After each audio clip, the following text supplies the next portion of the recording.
Hello everyone, welcome to the Red Men TV and the build-up show. Liverpool back in action again. Aston Villa, the Premier League. Yes, it's not Arsenal today, Paul. We're not playing Arsenal, Hey! Chris. We're playing alphabetically, I think, the next nearest team, though. So, yeah, we'll have to live with that. Someone's going to try and disprove that in the comments. I've not put any thought into that. I may well be wrong. Please feel free to let me know in the comments. Yes. Anyway, Chris Pajak, as you can see, joins me. John Machin joins me as well, and Ross Chanley. Chris, yes. Wonderful mug, by the way. Yes. Here we go again, Chris. Again, yes, 3 games in a week concludes with a trip to Villa Park. I mean, at least we haven't had to wait long to bounce back from the Arsenal defeat. No, and listen, there's not going to be many players that actually have to bounce back, is there? I think Van Dijk and Salah are probably 2 players that are going to play a part in this fixture, and hopefully a very big part in this fixture, certainly for Mo. I'm looking forward to it, and obviously last year it was one of the games of the season away at Villa Park, wasn't it? It's going to be different as it always is without fans and stuff, but if we pick up where we left off from Monday's game against Arsenal with the first team, and we put in even 80% of that performance, we should be too strong for them, Paul. And the way that we were playing against Arsenal, we continued essentially the confidence continued from playing a 10-man Chelsea into the performance against Arsenal. It's a dominating performance against Arsenal, and if we can keep that up and that momentum rolling, then hopefully come Sunday night we'll be saying, "Oh bloody hell, the international break! What a bad time for the international break to come around." Yeah, absolutely. I mean, I completely agree with that. And there's for me, Dad, I think when Klopp and Linders and co will have been looking ahead to this season, or moreover analysing last season, I think that game at Villa Park, we look back on it as a real touchstone moment because it set a real tone, I think, and it said that Liverpool will go to the last possible breath of a football match and do everything in their power to win. I don't think they think of it that way. I think they look and go, we'd quite like to win games without having to do that. And this is a good example of it. We're going to see how Liverpool's approach differs. Villa, are actually starting the season pretty well. They got knocked out of the EFL Cup by Stoke. This one for me, it's not you can't win 3 more points. We can't take more points from this than we did last season, but I think the method in which we achieve it is going to be how Liverpool benchmark themselves this season. Yeah, I mean, if you're a heavyweight boxer, it's lovely to knock someone out in the last round, but it's much better to do it in the first. That's the way it is. I mean, I said last year, Villa's a big club, great ground, but of course they're not going to have any fans in there this time. And they gave us a game last year, even though they were terrible all season. They gave us a game. Yeah, probably no one else but us. This year, as you say, they've started well. They made 11 changes before their Carabao Cup game. So the league is the important thing for them, just as it is for us. And I think they think they're going to be giving us a game. And I think this time we won't be leaving it till the last. Yeah. I think we'll just walk all over them.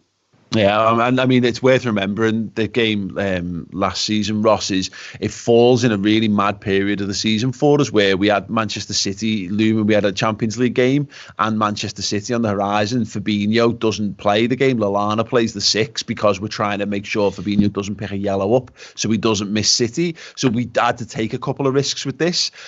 Having played 3 games in a week, we might be gambling on a couple of bits of fitness here and there, but yeah, that will be the hope with this. Is Villa will take encouragement. I think they'll be pinning that result up on the board in the dressing room and saying, we nearly got something from this game. If we try that again, we might do it. And Liverpool equal will be saying, do not let this happen. You've got a point to prove.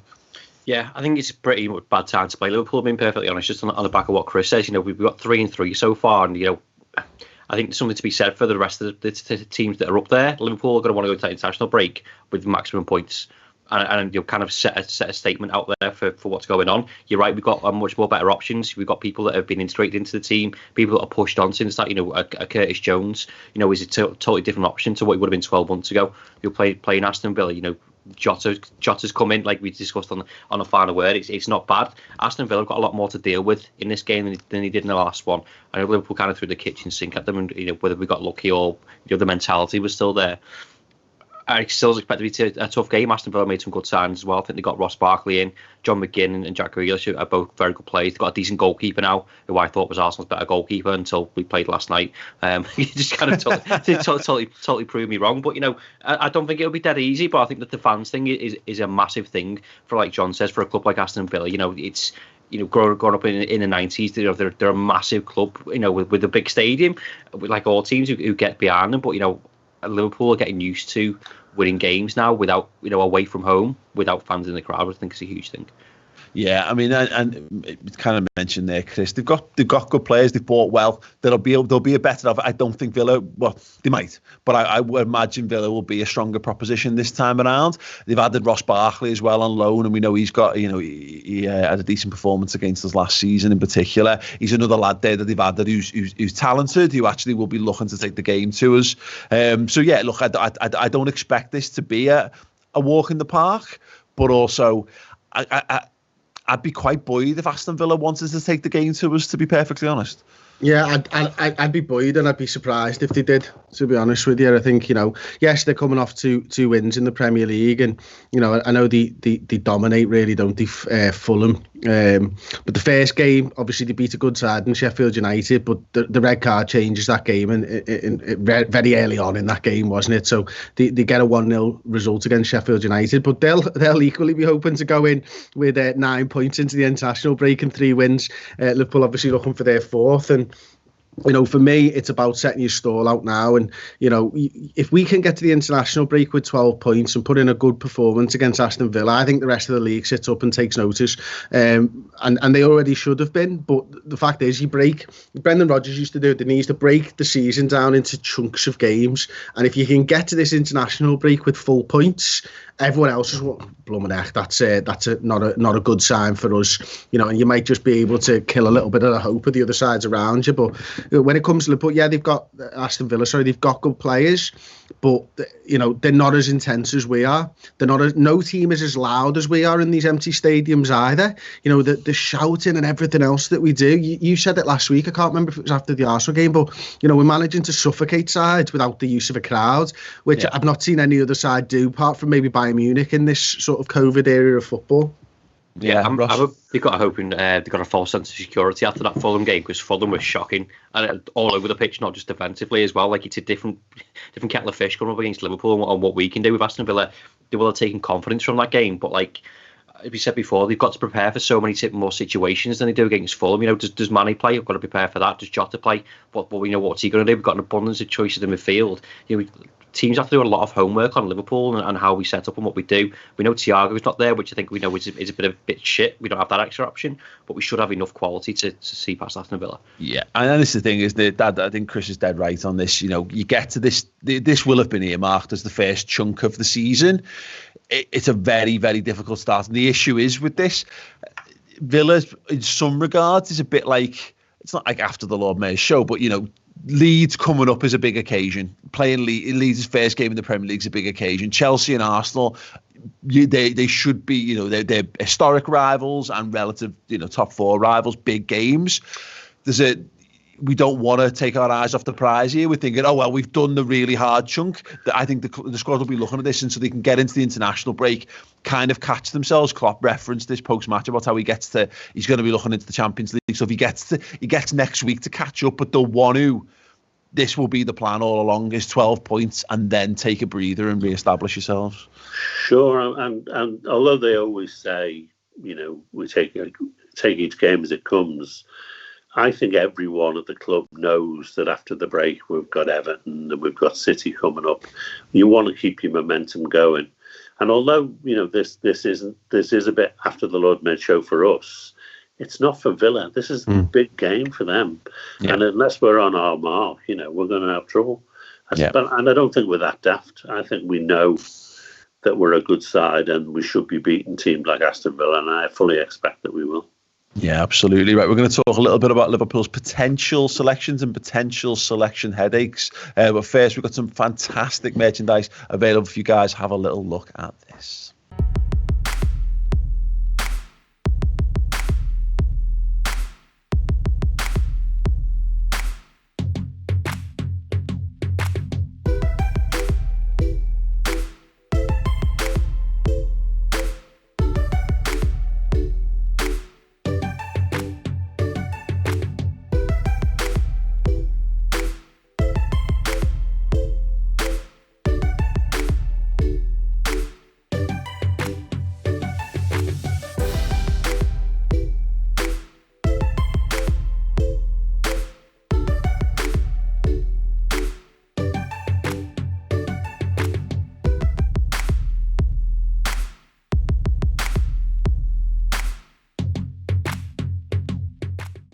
Okay, then, yes, you can check that out. There's plenty of ways in which you can have a little look at our shop. There's a panel underneath the video on YouTube, so you can scroll down and have a little peruse. There's a brand new Thiago t-shirt there as well. If you want to get involved with that, you can do.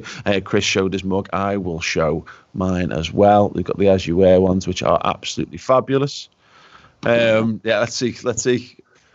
Mug buddies. Oh, someone's at the door. Who is it? It's Jeff Astle. It's a health visitor. Yeah. Fairly certain. Yeah, it's that Jeff Astle. If anyone gets the Jeff Astle reference, please let me know. You get brownie points for me in the comments. Yeah. Right, sounds okay. Yeah, Chris, there might be a couple of selection headaches now at time of recording. All we have is very unsubstantiated rumours and innuendo around, the health of Liverpool's squad. There was a little bit going around on the match day for Arsenal that, a couple of Liverpool squad players had contracted COVID off the back of the Thiago stuff. We know Thiago's not going to be available. We know there's already a couple of injury issues. Jordan Henderson is still going to be a doubt for this game. Matip's not going to be back a little bit longer than on top for Oxlade-Chamberlain.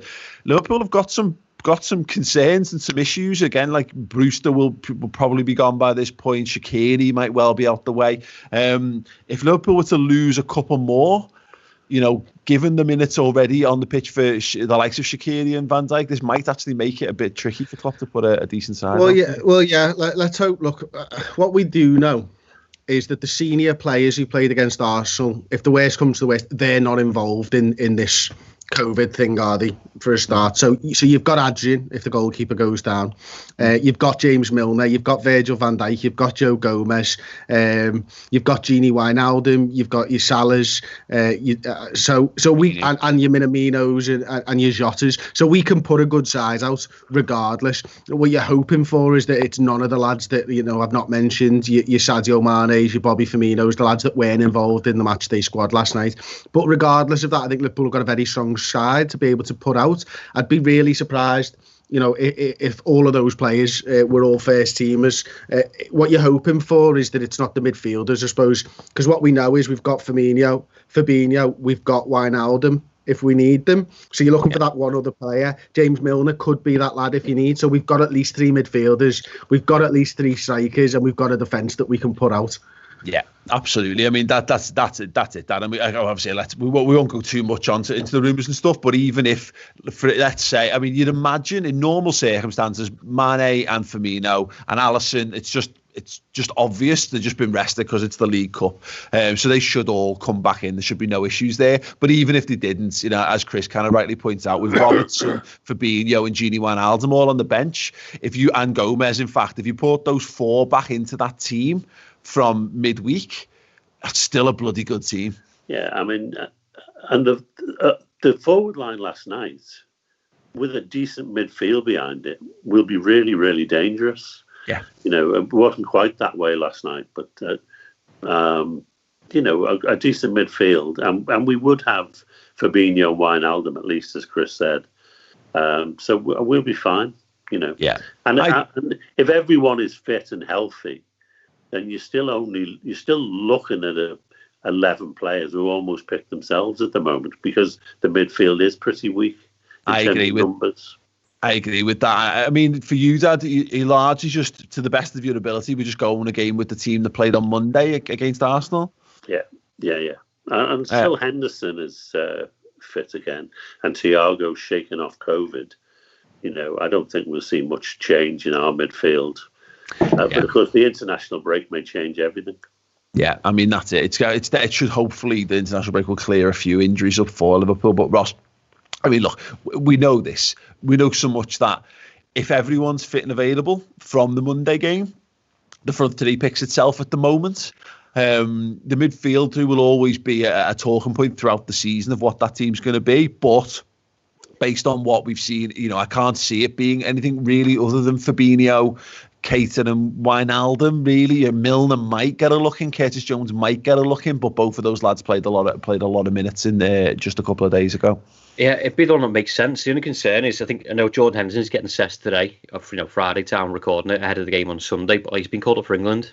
Like, you know, it's fucking stupid logic. You know, the lad's been injured, not playing any games yet. He can go and fly around the world or whatever it is to go and play footy. Seems stupid. It'd be nice to see him get half an hour, if I'm being perfectly honest, just to get him up to speed and get some rhythm back into his game. But like you said, you know, the choices that Liverpool have got, even when, you know, we find ourselves down to the bones, as it were, because of injuries or, you know, potential injuries or potential COVID, we're still a very good side. Like, even if Curtis Jones had to start this game, I know he played on Thursday. Fucking hell. You know, if his name's on the team sheet. It's been a long time since we played Thursday night football. I bet the AFTV are making the same mistake as us. Thursday night football can get in the bin. But if his name's on the team sheet now, like, you're not scoffing at it, are you? You're not, like John says, there's no concerns. You know how he's going to play. You know he'll fit into the system, and we can play well. I think that midfield battle will be pretty tough if they play Ross Barkley, you know, McGinn and Jack Grealish. I think that's where you kind of need to control it. But Fabinho does that. Yeah, and this is the thing. The conversation a week ago was different, Chris, because of the centre-back issues.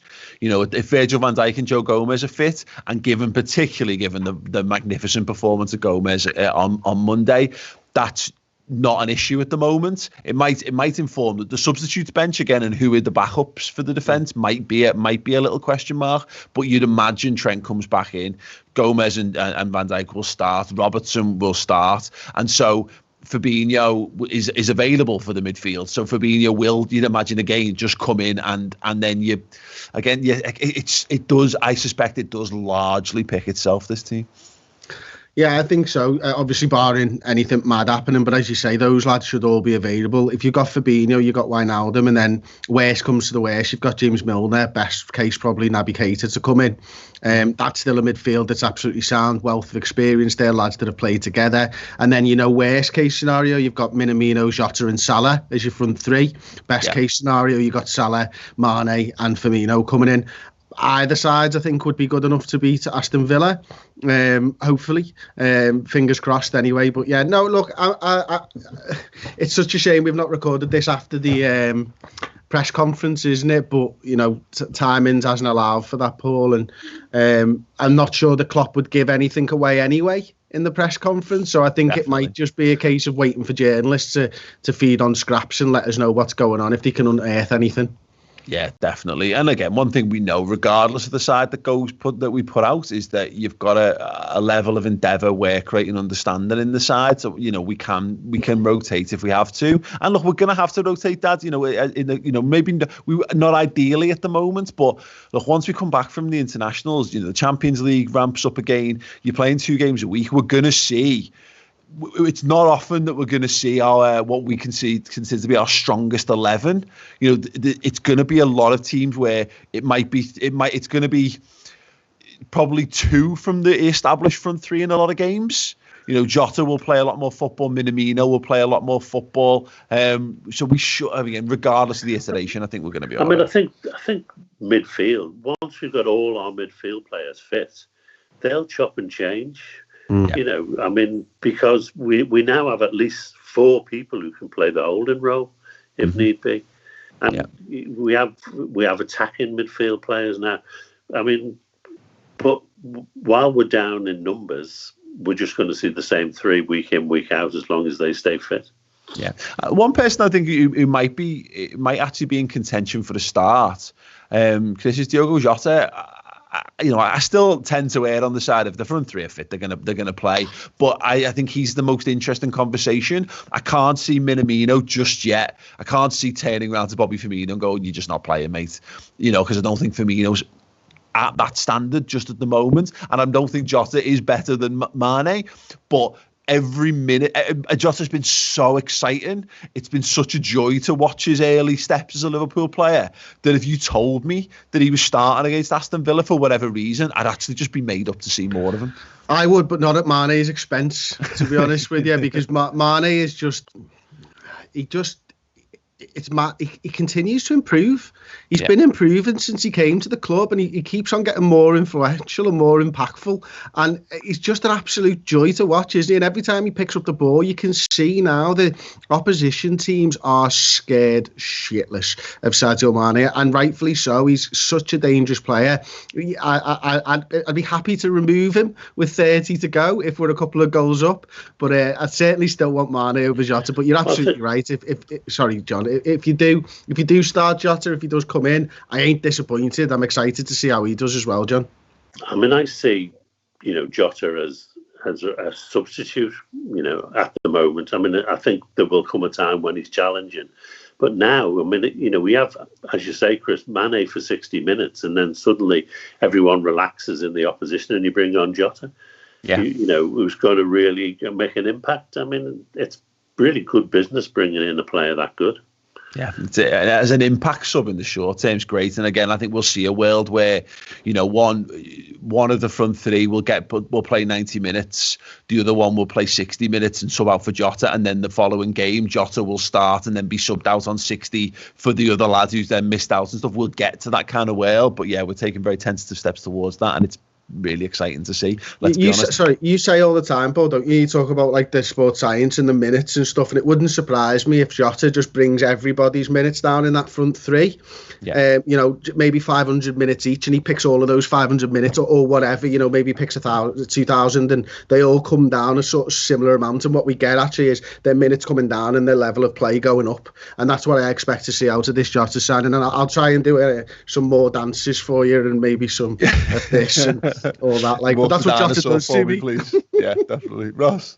It's just bollocks to sports science, mate. Play 4-all-4 of him. Go 4-2-3-1. Bobby in the 10, Jota on the left, Manny on the right, and Salah in the middle. 4-0. Happy days. Job done. Agreed. That's the break, yeah. Let's just do that. Okay, let's have some score predictions from you guys. Chris, what do you think? You've got no Emma to copy off this week. Yeah, I know. I've just texted though, so I'm waiting for the reply. I'm gonna say 1-0 Liverpool. Okay, Dad. 3-0. Ross. 2-1 again. Okay. I'll take. I've got a feeling like a 1 or a 2-0 for Liverpool here. I can't see. I've just got a sneaking feeling that again, even though we've rotated, it's still a lot. It's been a very, very intense, early start of the season. We're lucky in some regards that Villa have had a similar kind of thing, of course. So I think we'll have enough to come out on top, even if we're struggling for, even if the fitness issues are issues. Villa should have similar sort of problems. So yeah, hopefully that'll be enough for us to come out on top. But I don't expect us to batter them. Which would make it even more lovely if we did. So yeah, just do that, please, Liverpool. Yes, we've got plenty more content for you, so don't worry about that. Chris is going to be doing his starting 11 prediction show. That should be good fun. We've also got 2 specials available for you on the redmentv.com right now. They are the Champions League draw reaction show, where we looked a little bit about into the details about around Ajax and Midgetland and Atalanta as well, and our thoughts on that. And of course, with Ryan Brewster and the Sheffield United move, there is a special on that. So if you need more Liverpool content, more chat around the big things happening around this wonderful football club of ours, go over and start your subscription on the redmentv.com today, and you get access to all of that, plus a whole host of amazing extra content, documentaries, exclusive interviews, and more. Guys, thank you so much for taking the time to join us today. We'll see you all a little bit later on. Thank you for watching. Thank you for liking, sharing, and subscribing, and we'll see you all soon.